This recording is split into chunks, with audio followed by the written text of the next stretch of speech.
up, guys? Andrew Goldfarb here. I have the great pleasure of being joined by the best-looking man I know, Colin Moriarty. Thank you very much. Beyond to you, Andrew. Today we are looking at the first true gameplay trailer for Assassin's Creed 4, and I think there's some interesting stuff hidden here. Right. If we want to kind of we'll jump back to right as we start here. Yeah, if we go back, I mean, so you can hear the narrator as he goes, say 1715. Now this is, and I wrote if you went on IGN. Well, yeah, so he says it right there. So if we just stop real quick, I mean, 1715, Andrew. Two things stuck out to me. Tuscarora War could have been one of the things. I wrote about this a little bit. This is a battle, though, between Indians and European powers in North America. The thing that stuck out to me when I was doing some research, though, is a treasure fleet, a huge treasure fleet of 11 ships leaving Havana, Cuba in 1715 sunk, holding gold and all this. It was lost in a hurricane, and so off the coast of Florida. I bet you that is exactly what the game surrounds. That sounds right to me. Yep. I mean, they do like to focus on historical events, and kind of like they always say history is our playground. That's kind of the quote they use a lot. So yeah, I think that makes a lot of sense. And if we just keep on keeping on here, Sure. We see a guy here as he walks down. When we get a little close up, freeze it here. That's Blackbeard. Yep. It's got to be, right? Edward Thatch, I believe his real name. Edward was. Teach. Edward Teach. Actually, I apologize. Infamous pirate, actually a privateer turned pirate. And I talked a little bit in my piece on IGN. You can find about Assassin's Creed 4 about the difference between a privateer, which is a state-sponsored pirate, and a pirate, which is just a pirate, I guess. He worked in the Caribbean and actually quite a bit off the coast of the U.S. as well, or what would become the U.S. Died in 1718. His ship was called the Queen Anne's Revenge, and I think we see some of it as we keep going. Ooh, that's very possible. Also, I know he was into theatricality too, right? He did he would put fireworks in his hat to make him smoke and weird stuff like that. Yeah, and notice of course that these guys, you're going to see a lot of them pistols, wrapped up with pistols. Yep. Remember that at that time we're talking about flintlock, single shot, single load pistols.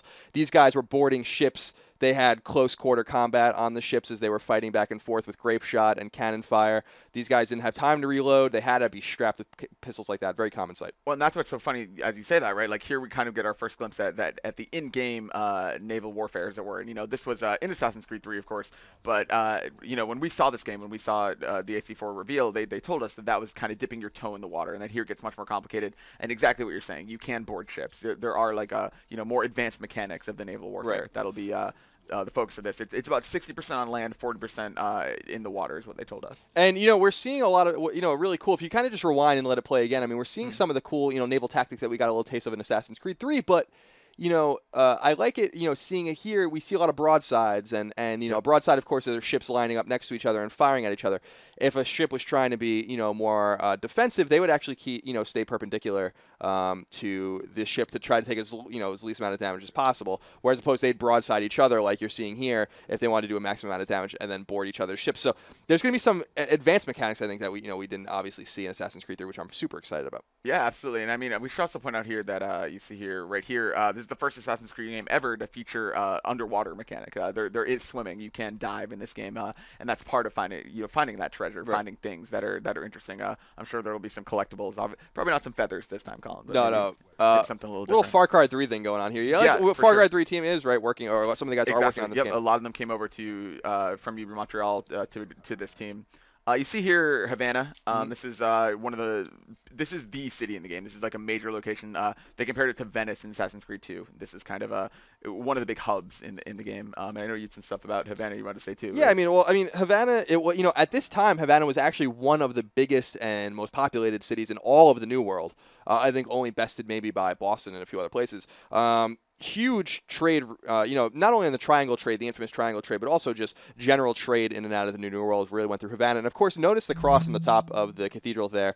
The Spanish did control Havana. The Catholic Church was heavily involved, of course, in trying to, teach and educate the indigenous people in the New World, rather, and, convert them. The church probably will play, like it did in the other Assassin's Creed games, a pretty big part. I would imagine. Here we have Kingston, which they kind of told us is a kind of a more dangerous, hostile place. Probably kind of a hangout for wretched scum and villainy and all that, good stuff. So, I mean, Kingston, which is in Jamaica, of course, was the biggest city in Jamaica at that time. Only founded a couple decades before the events of 1715. So this is kind of a new city. I mean, this is kind of a new place. So like you said, it might be a little more dangerous, a little more unstructured. Of course, pirates were working in and around Jamaica and all over the Caribbean as well. So you know what I see here, Colin? What's that? I see some hay in a cart in the middle of the screen. Must be. It's a jump into? Yeah, I'm going to hide in there from some cops, I bet. Here we see kind of an unexplored island. They told us a lot. There are going to be these smuggler coves, these jungles, these forts, these kind of hidden areas that you're accessing as you go through the game. Some Mayan ruins, and this seems to be some element of all. Yeah, of a those little bit things. of. He says Uncharted here too, which is funny because I think the narrator it does look a little bit like Uncharted. It does look like Uncharted. I totally agree. And so here we see, if you go back, I mean, we're going to see a lot of these, but what's cool about the Caribbean at this time, when we were playing Assassin's Creed 3, it's all the British, right? Mm-hmm. A little bit of French involvement, but really the British and the colonists. In the Caribbean in 1715, there are, 4 major powers dealing, the Spanish, the Dutch, the French, and the English, and you're going to see a lot of different kinds of uniforms that we'll point out. I mean, if you see, for instance, you see a white uniform, that's probably going to be French. If you see a red uniform, that's probably going to be British, but it could also be Spanish. A blue uniform might be Spanish. A powder blue, more lighter gray uniform might be the Dutch. So you're going to see a lot. We're going to be fighting a lot of different nations here, as it is. You see here. See the gray right here, yeah.